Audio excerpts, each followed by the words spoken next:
Hey everyone, welcome to another episode of the Adventures of a Real Estate Investor. I'm Susie. And I'm Michael, and we're excited you joined us for this adventure. So today's very special guest is Leka Devatha. Thank you so much for joining us today. I'm so excited. You guys are my favorite LinkedIn couple.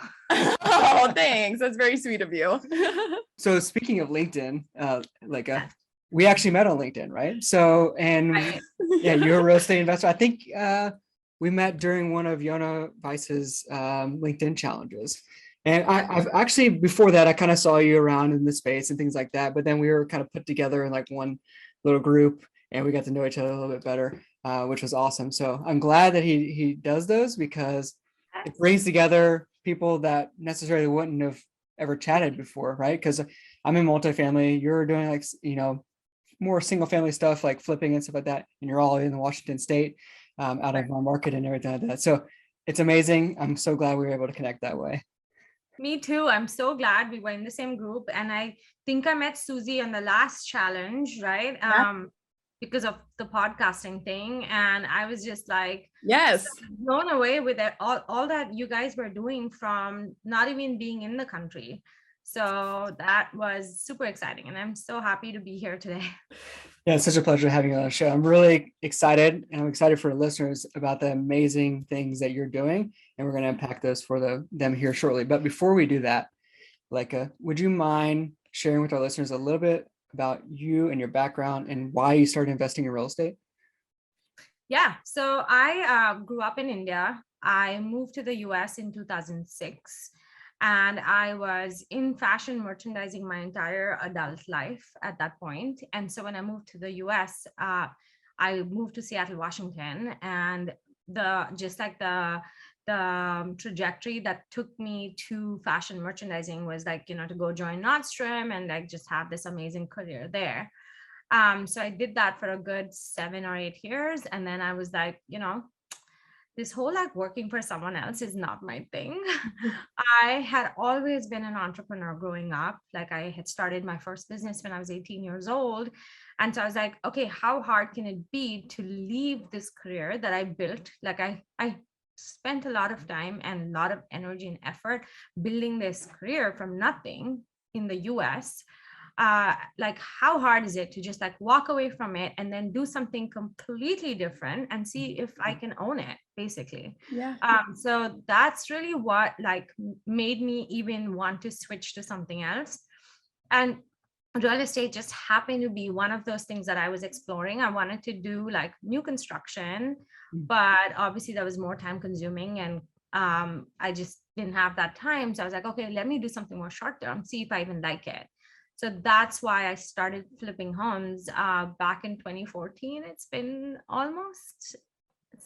over 7 years now. It's crazy. Oh, wow. But yeah, that was a long time ago. And since then, I've flipped over 50 single family homes. I am now flipping multifamily, which is so fun. I'm buying my first commercial real estate building in a week. What? And I know, it's so exciting. And then, like I've always been big on education and networking. And so I host a monthly meetup. I am on the board of a lending company. So just a lot of cool things that has happened for me through real estate investing. No, that's awesome. And thank you so much for sharing that. I am curious because flipping is like a whole new world. So like how was your experience with your first flip compared to now what you're going to do with the multifamily? Because I know it's like completely different, but that's like a big spectrum. And for some people that may seem scary, but it's working for you. Yeah, my first flip was an accidental full gut remodel. I intended it to be like a full-on remodel. I thought it was just going to be cosmetic. So go in, update some, kitchen cabinets and bathroom countertops and put it back on the market. But then I bought this house sight unseen, which is such a big no-no.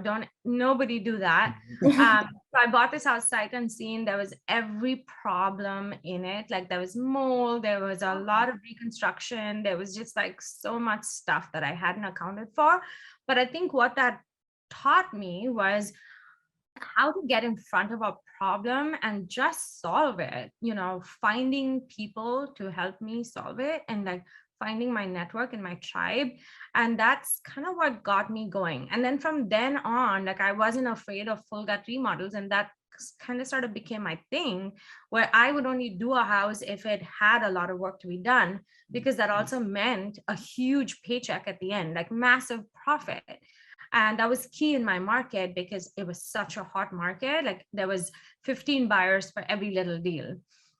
So that kind of just became my thing. I got known for it. And so like now all my remodels are full gut. And so now going into multifamily, that's like a huge advantage because I get construction and I'm not afraid to take down big buildings. I am converting a triplex into a fiveplex. Oh, wow. And it doesn't faze me at all because I'm like, it's just another, like it's just a bigger single family home, except it's got 5 units, so it's easy. So I actually embrace it. I love it. No, and that's awesome. And I know that like when you step away and like start to do all of this, right? I mean, like from a traditional 9 to 5 and like you become your own boss, like what has been one of like your most, I guess, difficult or greatest learning experiences from being your own boss? I think to just keep yourself motivated, right? It's so easy to lose focus and motivation. And like when you're in a corporate environment, there's a set roadmap, there's people leading the way. And like coming into real estate and like really not knowing what asset class you want to be in, or how do you want to take that asset class to the next step, or how do you want to take your own career to the next step? Like there's no one holding your hand and saying, this is what you got to do next to get from point A to point B. And so that was the challenge. That was like figuring that out was the scariest part for me. And then even now, but there's also beauty in that because you can go anywhere you want and you can do anything. Like today, I'm like, okay, you know what? I want to take it easy for the next few months. I just want to travel. Then I just don't pick up a deal. I mean, that never happens. Don't get me wrong. I'm like, it's been 7 years. It never happened. Because like there's such amazing deals to be involved in.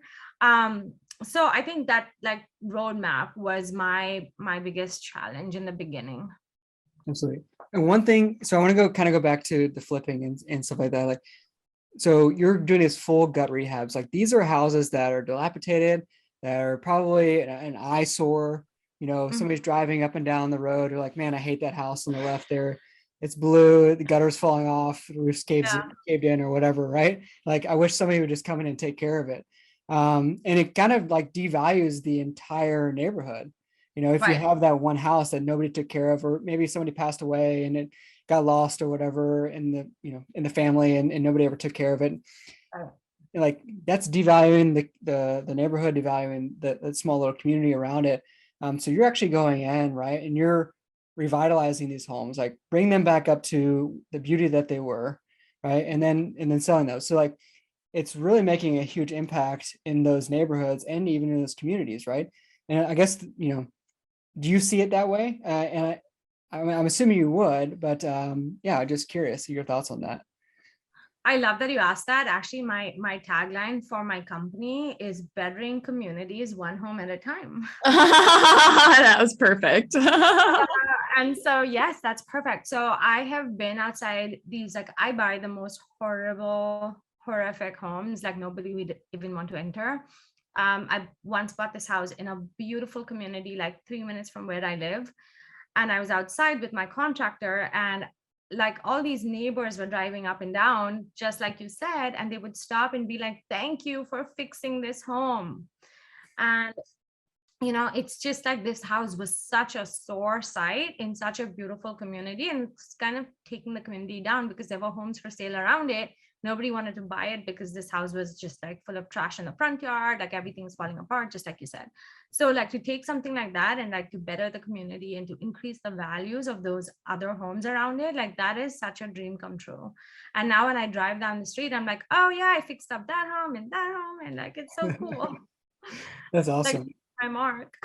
You're right. Do you have like a special color that you paint the door or anything like that? That like No, okay. I'm I'm a just curious. fan of not making two of my projects look the same. Okay, Like everything has its own special touch. gotcha. Yeah. Nice. Do you But focus? that's not a bad idea. Yeah, and then everybody knows. Okay, purple door is Leka. So Yeah. yeah. No, you have a whole community and neighborhood full of purple doors. Like, yep, I Right. totally flipped all of this. Yeah. So how did you decide? So I know you said that it wasn't scary, like to be able to transition into something bigger, but like as a woman, you're dealing with a lot of contractors. And I know that like I've read like Only Woman in the Room, so I like understand your perspective, but just for the listeners, can like you kind of explain like how you like got past that, like how you were able to work with all these men and do all of that, right? Because like with me in like bigger or multifamily where we are syndicating them, like I have my property management team, but like they are dealing with the contractors, like that's something I don't have to do. Like I have to implement a business plan, but you're also implementing a business plan. And I know both worlds are different, but like have great pieces to them of where women can obviously excel greatly. So like, did you ever have any, I guess, like roadblocks or right away were you like, nope, listen here, this is what we're going to do? Yeah, if you know me, you'll know I'm all about like, listen here, this is what I want. No, but I think my contractors have been my biggest treasure in this business, because I've had some amazing contractors that I worked with, and they all treat me so good. They take such good care of me that I can't complain. Do I run into bad contractors, bad guys? Yes, but I just like giving them a second chance because everybody has a bad day or a bad project. So I've actually had long runs with my contractors. I've, done like 4 to 18 projects with one team. And so I just have to say, like, I am not always the best judge of character when like, meeting someone for the first time and then like picking them to do a project, but I'm good at converting people, and I'm good at like inspiring and motivating to the point where they want to do better for me. And so I've had a really good run with my contractors. No, that's awesome because some people don't. Yeah, and that's been one of my strengths is, I try to elevate them. Like I give them massive bonuses, and I'm like all about taking care of them so then they can take care of me. Yeah, that's a great perspective to look at it for sure. A lot of people would just, like Susie kind of alluded to, is like people would just like drop them like a bad habit, right? If they had any issues with them. Right. But it's Right. great, that you're able to, see past, some mistakes and really give them a chance to like, this is what I want. This is what I'm expecting, right? Like I need you to bring your performance up to this level or it's not going to cut it, right? So like, and then communicating those expectations to them is very important, right? And that's awesome because like you're impacting them in such a way that like you're bringing out their best potential, which is really cool, right? And then you keep them on for a long period of time and you take care of them, like you said, like giving them bonuses and things like that. We do the same thing with some of the assistants that work for us, right? Like and we're doing the same thing, like yeah, so it's just great. So I mean, and it also sounds like it's like quality over quantity. So like when you go through people over and over and over and over, you actually waste some time, whereas like when you build a relationship and take the time to listen and take the time to do a second chance, like, yes, there's that a chance where like it doesn't work out, but it also might not work out with the next person. So it's like having those human relationships are huge because sometimes we forget about that, right? Like we're not just trying to impact like ourselves and our family. Like, what are we doing beyond that? And we say very often, like, it does have to do with like the property management company and the contractors, even your lender, like your potential investors, like the circle is huge. Like the network of people that you treat correctly, like you see that come back like over and over again, it's just like really good karma. So I get it because it works like that. It is 100% true. That is one of my strengths. And, the other thing is like when I start a project with someone, I make it very, very clear that I have high expectations of them. And I kind of lead the way by bringing it every single day. And so that they know that that's what my expectation is, and that they're not like completely thrown off guard when I expect that out of them. Right. I think a lot of people get wrapped up in, like, they have an expectation in their mind, right? Yeah. But it's not communicated well to Right. anybody, right? And then you get up, if it's me that I have an expectation in my mind, and Right. somebody doesn't perform and meet those standards that I have in my mind, but I never communicated them, a lot of people I would tend to get upset, like not me personally, but like, other people. And then they're like, man, my contractor did this or did that. Like, well, did you communicate with them? Like that's not okay. Right. No. Okay. When you take a step back, clarify exactly what you want to do. And I think that's important. And that's important for us as asset managers too, right? We share a strategic vision with our property management company, right? So there's a lot of parallels here. And, we make sure that we communicate exactly what we want done, like you do with your contractors as well. So Absolutely. I think the important thing here is communication is key, right? And don't get upset with people before you realize that you didn't communicate well, right? So Exactly. So I am curious because I like listened to podcasts that you've been on. I mean, I see you in the space, and like this just blew my mind when I like saw it and listened about it, but it's about your like, well, I guess I don't know how long ago it was, but your deal where you made over $1 million. And I think that's huge because you've also had deals where you like you were negative, So like, can you actually explain like for the negative one, like what you would have done differently, but for this like high dollar profit one, what you also did differently? Because like a lot of people see the in-betweens. That's what they're seeing more often. So like, how do the two like how are they different, but how are they, I guess, similar also? Yeah, that's a really good question. And I've never been asked it that way. So thank you for making me really think outside the box. But my negative deals, like I wouldn't have done anything differently in the way I sourced them, because I buy most of my deals from the same wholesaler. So like the deals that I lost the most money on was bought from the same people that I bought the deal that I made the most money on. Which goes to show that it's all on me, right? Whether I make a ton of profit or not, and how big of a profit. The deal that I lost the most money on ever till date was a 65K loss on a single family flip. And there's so many factors that played into that. Like it was bad market timing. Like literally the market switched for a month, and that's when we listed this property. And there were no buyers. And so we ended up selling it for 100K less than we thought we would. And I just made a huge loss. But I never once faulted the wholesaler. And so he was so upset for me that one of the best deals I bought after that was what he brought to me and said, look, I want to make up for the last deal. This is just a killer deal. Close your eyes, just buy it. And so I bought it for like, I don't know, 50 cents on the dollar. And it's been like one of my best performing BRRRRs. And I'm going to hold that asset for, I don't know, for forever, probably. But, it's like, and so I never would change that. The deal that worked best, that I made the most amount of money on, I would probably actually never do that kind of a deal again, because that just, it took 4 years of my life. It was a lot of hard work. And it was really delayed gratification that led me to making a massive profit. It was a lot of hustle. It was learning as I went, and not being afraid to, kind of collide with those challenges head on and take them. So it was, a lot of like dealing with the city, putting in horizontal utilities, like all your water, sewer, electricity, gas, asphalt, like things I've never done, build curbs and sidewalks and street lights.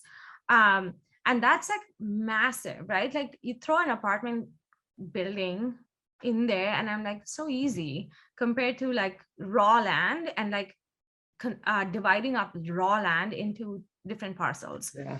So, that's a project. I'm like, okay, I'm glad I did that. I'm really happy for the experience, but I don't know if any amount of money is worth all those challenges for 4 years. Wow. And I actually love that you say that, because a lot of people, like I'm actually really happy you said that, because a lot of people, when they hear this, they're like, oh my gosh, how could I learn to make that much money too? But then like at the end of your story, you're like, no, don't do it. Like that was not exciting. So But it was also a great learning experience. Yeah. Too, I mean, you learned a lot about planning and everything like that. I'm sure you made a lot of connections along the way with the city as well, right? So yeah. It's a pity I'm never going to work in that city anymore, but Bummer. That's okay. Maybe they have friends. okay. Great people in the city. That's funny.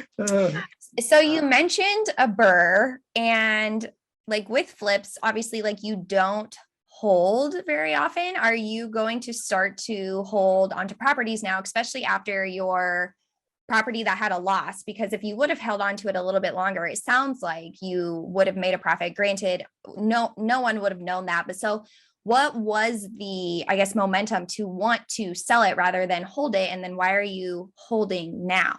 But real quick for our listeners, a BRRRR is when you buy an undervalued property. So it's buy, rehab, rent, refinance, and then you can repeat the process again with the money that you refinance with. So go ahead, Leka. Okay, so I started holding properties back in 2017. I met someone who is a big mentor of mine, Thatch Wen, and he was like, just hold everything you buy.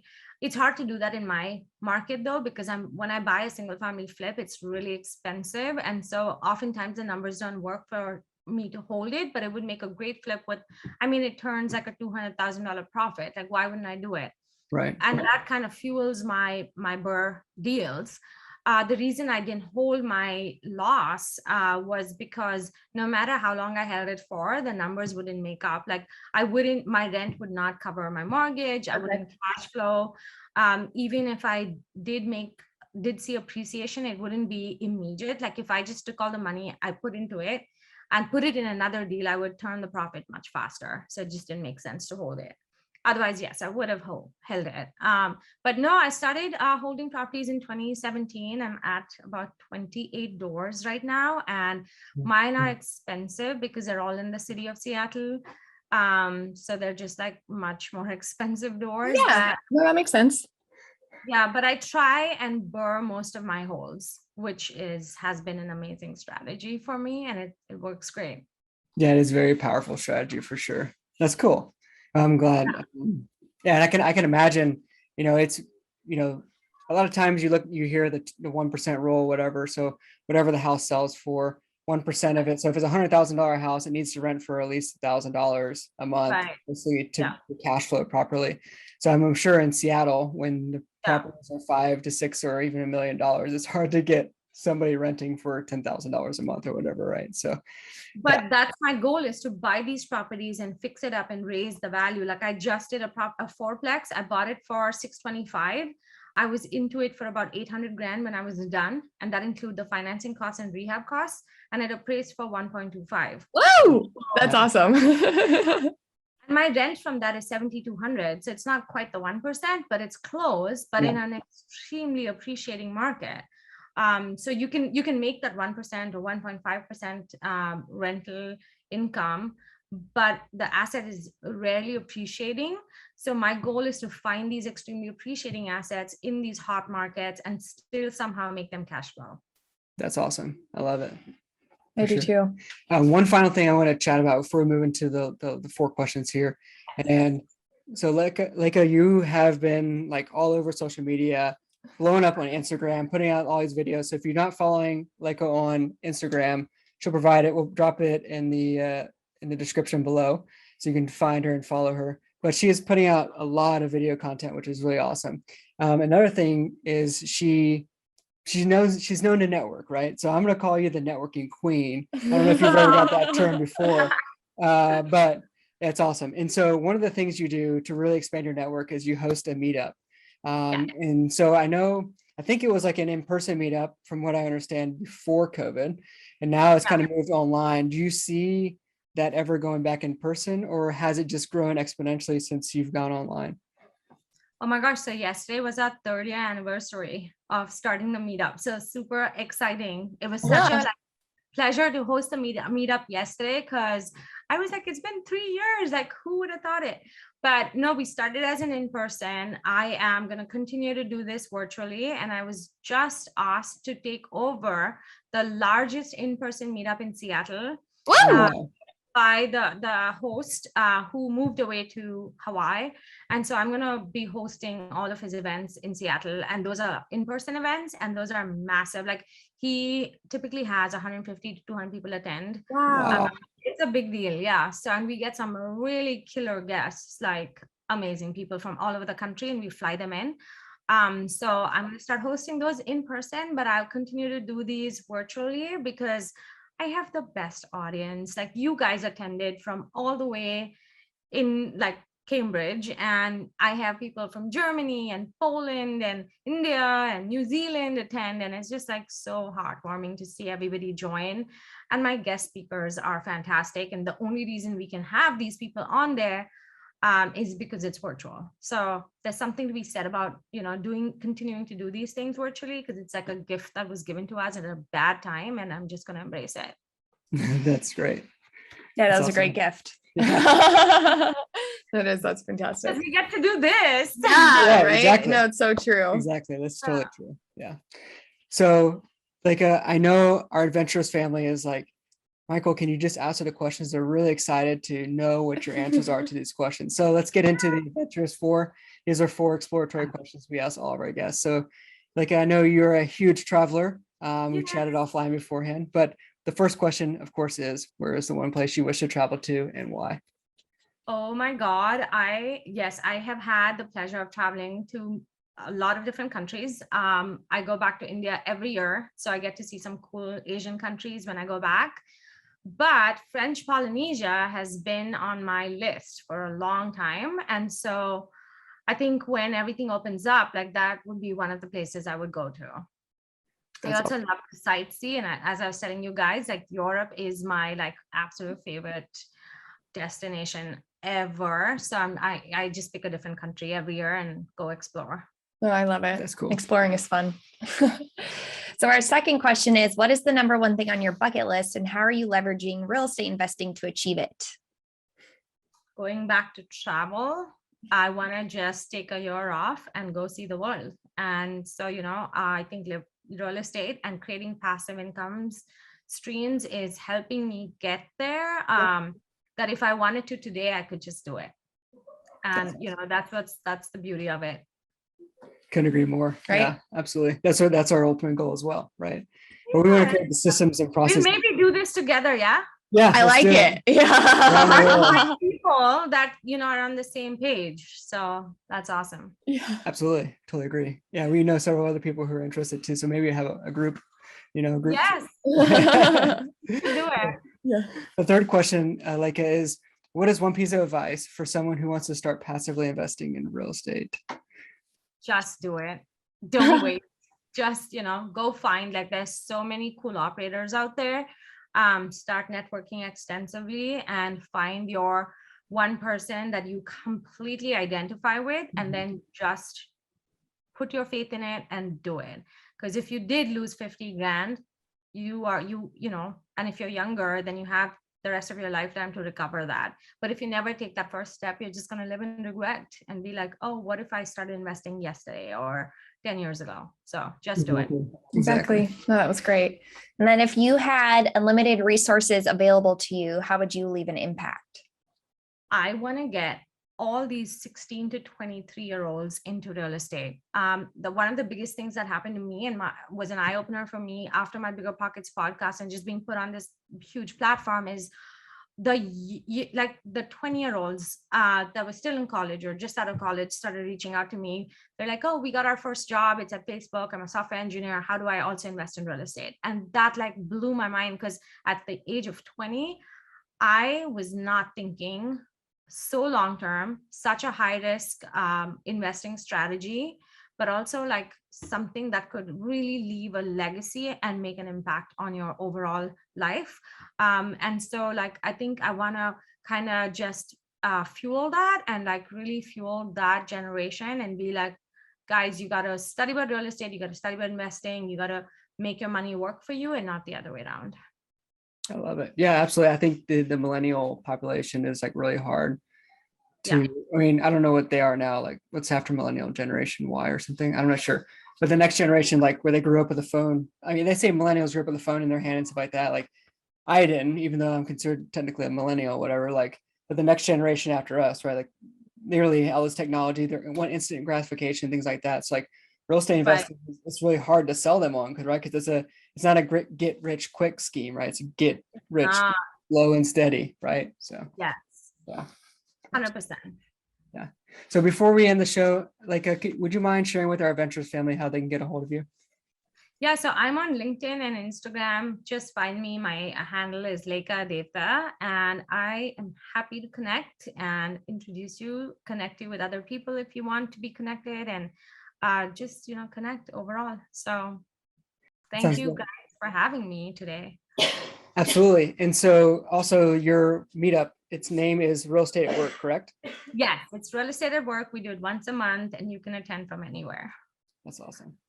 Cool. No, so thank you so much for being on the show with us, Leka. It was truly, truly a pleasure. Like, I'm glad we got to do this. I'm glad people got to know more about you because it's just phenomenal. So, and I can't wait to like see you more in the space. And if Michael and I are ever up in the Seattle area, because I have family up there, we will definitely reach out.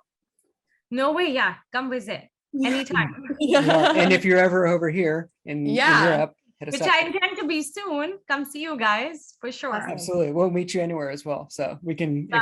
get out. Yeah. I love it. Oh, awesome. Cool. Well, thank you so much, Leka. And until next time, explore more, adventure awaits. Woo!